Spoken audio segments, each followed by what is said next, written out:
পরম করুণাময় আল্লাহর নামে শুরু করছি। বিসমিল্লাহির রহমানির রহিম। আসসালামু আলাইকুম।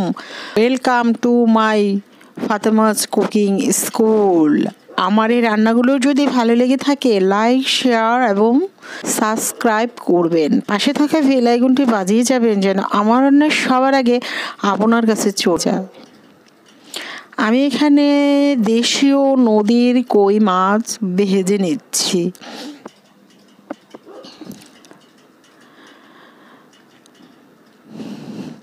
দেখতে পাচ্ছেন ফ্রাই প্যানে তেল দিয়ে হলুদ লবণ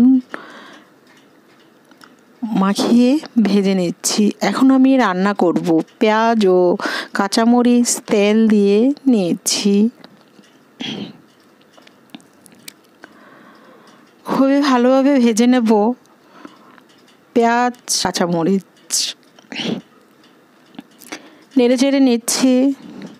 বন্ধুরা, তোমরা কেমন আছো?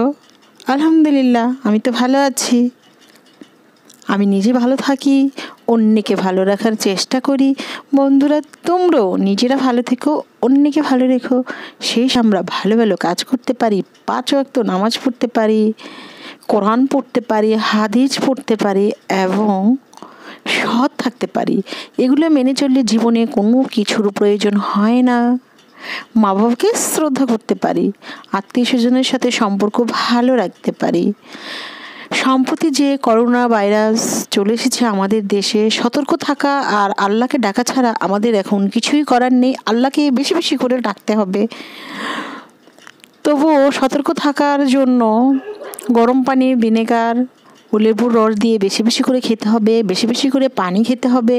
মালটার রস, কমলার রস এবং শুধু গরম পানি দিয়ে লেবুর রসও খেতে পারি আমরা। এই তো, এগুলো ছাড়া আমাদের এখন আর কিছুই করার নেই। আমি এখন কই মাছগুলো রান্না করার জন্য যে সবজিগুলো দিয়েছি, পেঁয়াজ কাঁচামরিচ তেল দিয়ে ভেজে নিয়েছি। এখানে ব্রোকলি, আলু এবং বেগুন ও সিম দিয়ে নিয়েছি। সিম দিয়ে নিজস্ব গাছের। আমি ব্রোকলি দিয়ে কখনো অন্য কোনো তরকারি রান্না করিনি।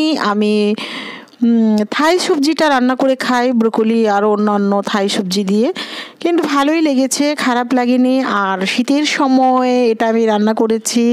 শীতের সময় যে কোনো জিনিস দিয়েই রান্না করা হয় খুবই ভালো হয়, মজা লাগে শীতের সবজি দিয়ে। এখানে আমি হলুদ, মরিচ, ধনিয়ার গুঁড়ো দিয়ে নিয়েছি। হাফ টিস্পুনের চাইতে কম আদা রসুনের পেস্ট দিয়ে নিয়েছি। দিয়ে আমি খুবই ভালোভাবে ভেজে নিয়েছি এবং টমেটো, দেশীয় টমেটো দিয়েও ভেজে নিয়েছি। এখন আমি পানি দিয়ে নিচ্ছি